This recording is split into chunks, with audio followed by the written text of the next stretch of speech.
Are you the reserved guest I have? Something to confirm with you. Would you mind sparing a moment?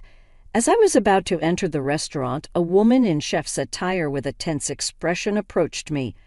I wondered what she wanted to confirm regarding my meal. When I listened to her, I was hit with a shocking revelation that made me go pale. My name is Emily Thompson, 31 years old, working in the advertising industry. I work hard to create better advertisements. It's a challenging job, but very rewarding.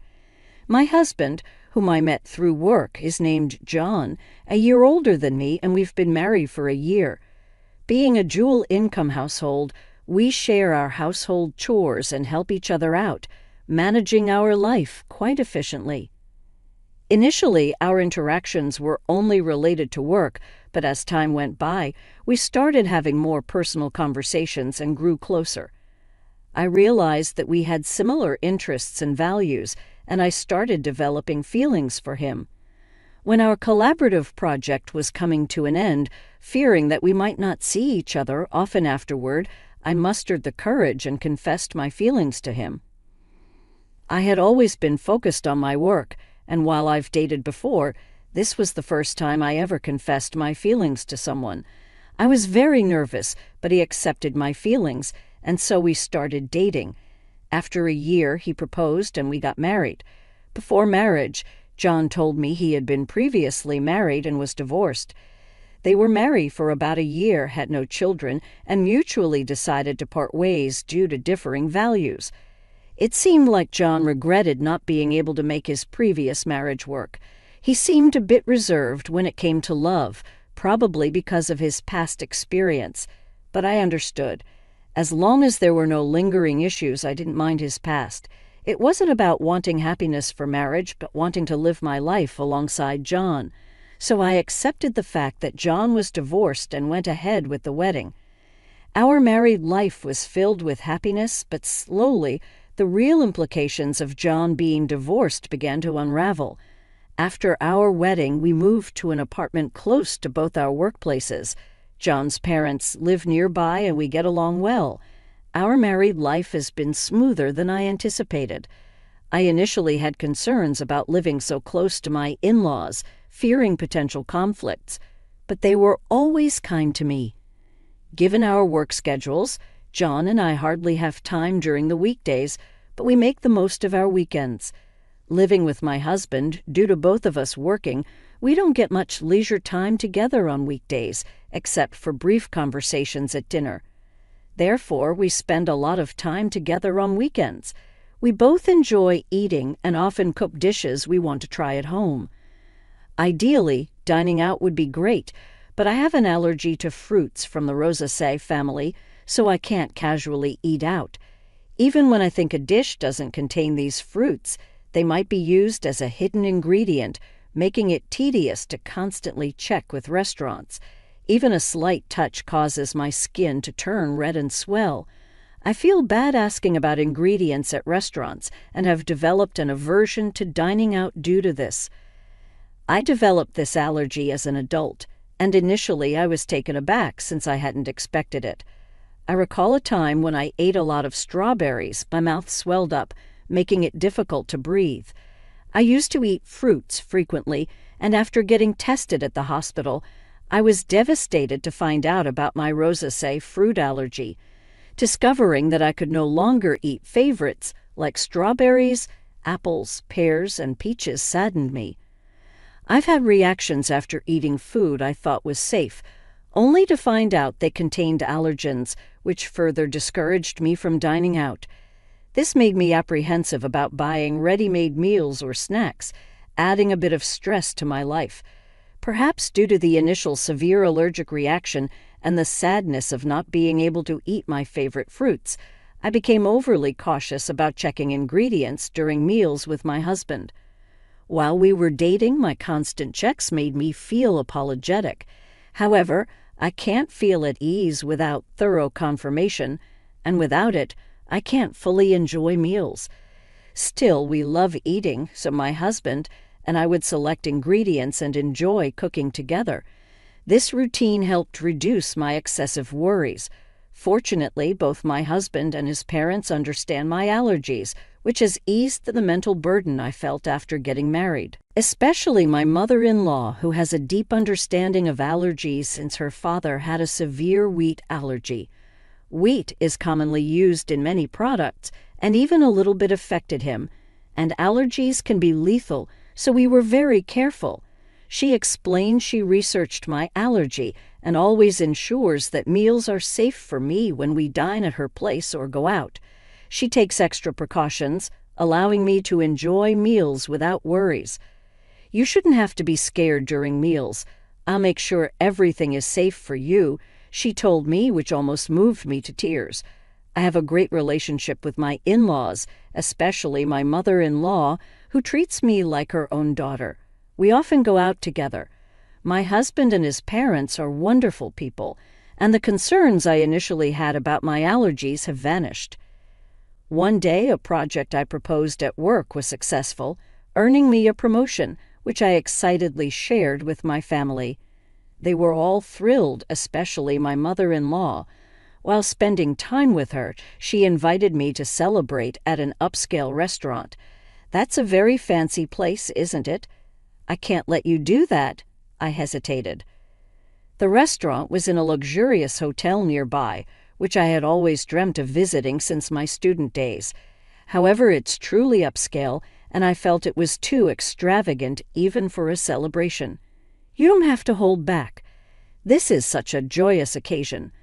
Let me treat you, she insisted, genuinely happy about my promotion. Her sentiment warmed my heart, but I had reservations.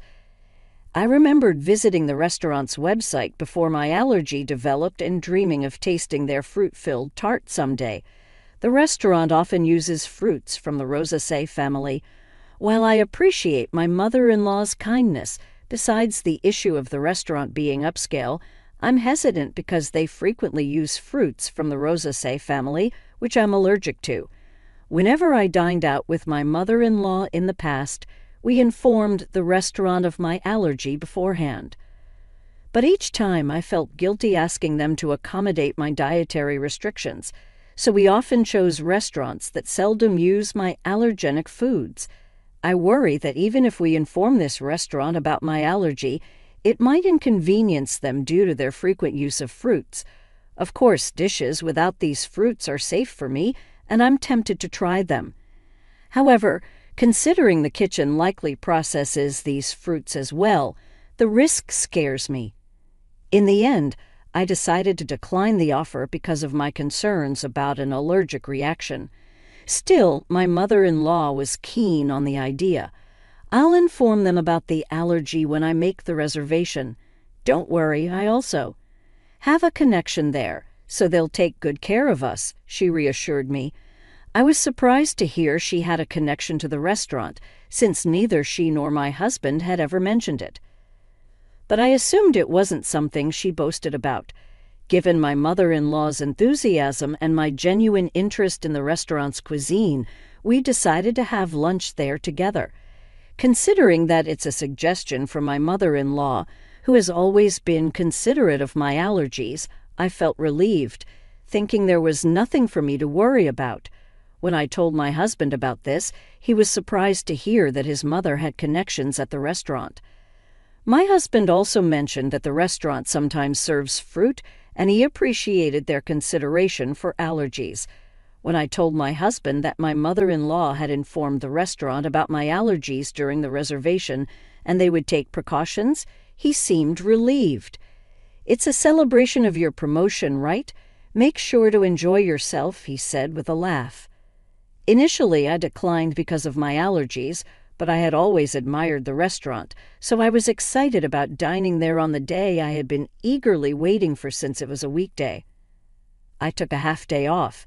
After finishing my morning work, I planned to head straight to the restaurant.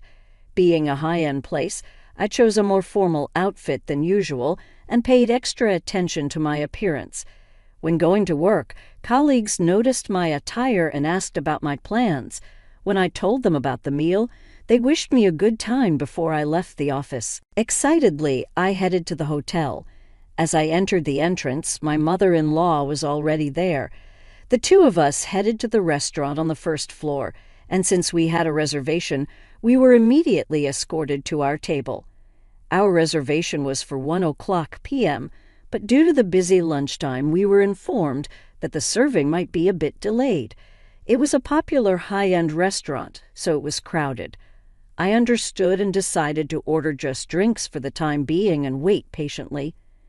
Having already finished work and being encouraged by my mother-in-law, I ordered champagne. We enjoyed our conversation while waiting for our meal. I've had champagne before, but the one I had that day tasted the best. Feeling the effects of the alcohol and the anticipation of dining at a restaurant I had longed for, I was in high spirits. From the dishes at the neighboring tables, I could tell the food looked delicious, and I was eagerly awaiting our meal. Suddenly, my phone rang from inside my bag. Realizing I hadn't turned it off during my meal with my mother-in-law, I tried to shut it off. But seeing the incoming call was from work, I sobered up immediately. Worried that there might be a problem, I excused myself from my mother-in-law and stepped out of the restaurant to take the call, ensuring no one was around in case of sensitive information. The call was regarding a document I had submitted earlier that day. My colleague urgently needed clarification. Relieved that it wasn't because of an error on my part, I answered their questions and wrapped up the call in about 5 minutes. As I was about to turn off my phone to go back and enjoy my meal, an unfamiliar woman approached me. "Excuse me, you're the customer who made a reservation for today's meal at the restaurant, right?" The woman was dressed as a chef, presumably from the restaurant's kitchen. She looked rushed and a bit out of breath with a concerned expression. I wondered why she would come out during such a busy time. I was puzzled, but when she said she needed to confirm something, I answered her questions. Her face went pale, and she urgently told me to leave the hotel immediately. "It's dangerous to go back to the restaurant now. Please leave the hotel and ensure your safety immediately." Suspicious of the woman's intense demeanor, I asked for clarification. Once I grasped the situation, I felt the blood drain from my face. I quickly hopped into a taxi waiting in front of the hotel and headed home. That evening, my mother-in-law called.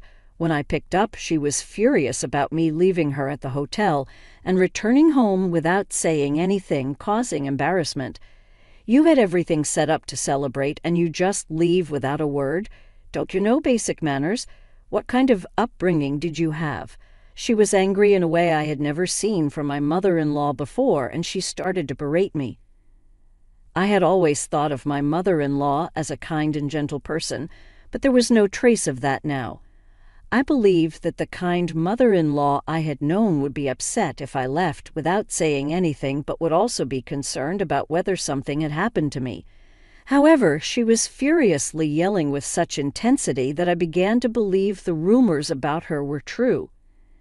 As I remained silent, she continued to berate me further, complaining even about my parents and how they raised me. "You've been silent this whole time.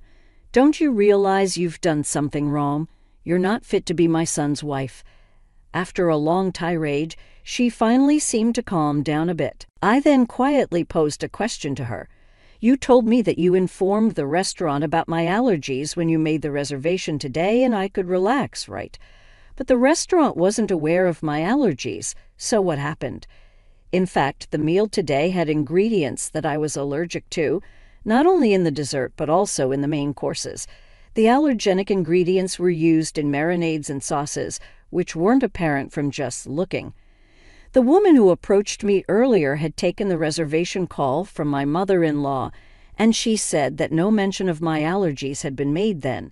However, she noticed the allergy badge on my bag and came to check just in case.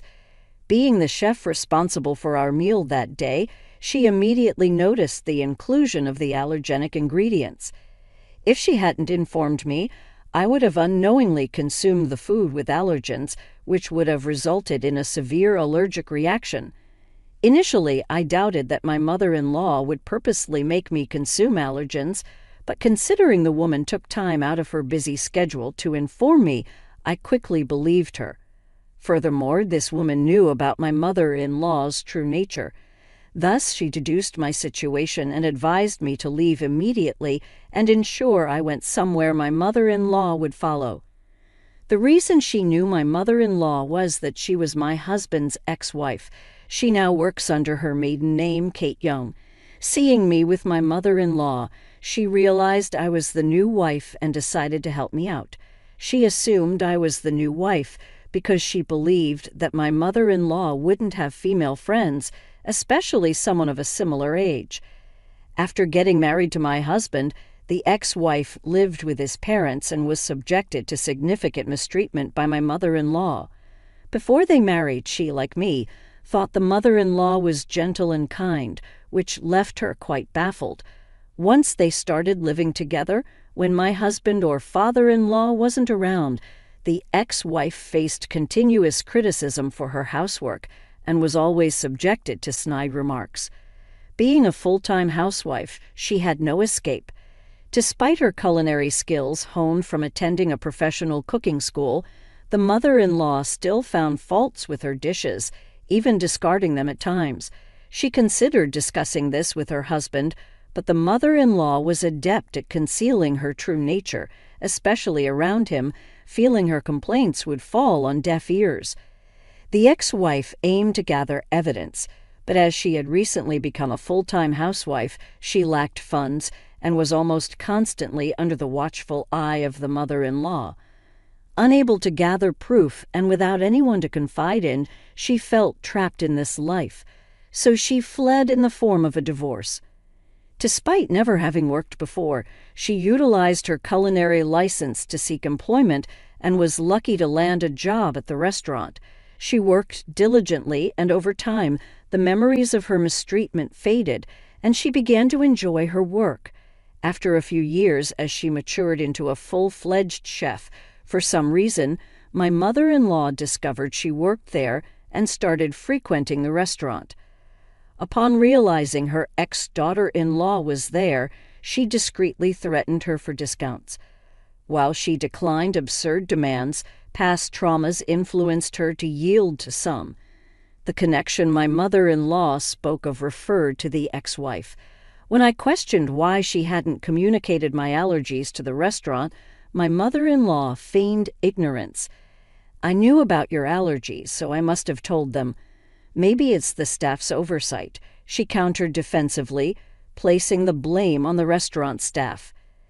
Given that the reservation call was handled by the ex-wife, it's probable that my mother-in-law deliberately didn't mention the allergies, intending to pin the blame on the restaurant. However, I was already onto her game. Considering the restaurant's stringent guidelines on allergies, if informed, they'd have accommodated my dietary needs. Moreover, they record calls for dispute resolutions, so it would be easy to verify who was at fault. When confronted with this, my mother-in-law, not anticipating recorded evidence, fell silent. I pressed on. "You've always been cautious about my allergies. Why did you not mention them this time?" Until now, my mother-in-law was well aware of the dangers of allergies and always showed concern, so I never imagined she'd do something like this. She knew that by doing this it wouldn't end well for me, given that we had a good relationship until now. I was curious why she acted this way and sought an explanation. I was shocked by her behavior, but more than that, I was baffled why she would act in such a manner. After a brief silence, she shouted defiantly, "I despise you. You outshine me. You deserve some pain." She was envious since I received praise at work and was more liked in the neighborhood than her. She arrogantly claimed that even if I spoke out, no one would believe me. If it weren't for this incident, I wouldn't have believed she was capable of such actions. Thus, I had collected evidence to reveal her true nature and confronted her with it. "Everyone will believe me. My parents and my husband, John, are here, listening to everything. Plus, this conversation is being recorded. Everyone present had heard her berate me and her intentions to purposely expose me to allergens. In fact, after leaving the restaurant, I immediately went to my parents' house and had John join us. I had informed them of the situation, and we were discussing our next steps when she called. So I swiftly switched the call to speaker and started recording it for evidence. As a result, we had her incriminating statements on tape. She was taken aback by my revelation and asked in a shaky voice, "Wait, is John there with you?" She never expected her son to find out and asked in a trembling voice. In response, her son, who had been silent and emotionless, gathering evidence, spoke up. "I heard everything. I can't believe you'd do something like this, Mom," he said in a suppressed, angry tone, and she hastily began making excuses. Her desperate attempt seemed insincere, especially after her earlier outburst. His anger was evident as he shouted, not only towards Kate, but also towards Emily, "I don't even want to think of you as my mother anymore. We're cutting ties." Given the true nature of the mother he had trusted, John was beyond furious. He then declared his estrangement from her, ignoring her cries. Furthermore, my parents said that they would sue her for attempted murder, and John cut off the call, disregarding her voice. Later, when John informed his father about the incident, he was furious and suggested divorce, eventually throwing her out of the house. With no relatives to rely on, no income, and being a housewife, she clung desperately, pleading and crying. Her husband, feeling a final bit of pity, put her in a basic apartment. He paid the first month's rent and told her to find work so she could support herself. But having been a housewife, she seemed to lack the drive to work and, for some reason, clung to both John and me. She barged into our house demanding money, but we drove her away, telling her to earn it herself, especially John, who was extremely stern, ensuring she wouldn't approach our house again. Later on, rumors suggested she started working at a nearby supermarket, but she seemed quite disheveled. Given her nasty attitude, she had no one to rely on and seemed to be struggling on her own. I hope she continues to work hard, both for her own expenses and to pay us the compensation, and I want her to stay out of our lives. As for why she did what she did, it seems she was jealous of me and wanted to see me suffer. John's ex-wife had moved in after graduating from a vocational school and became a housewife.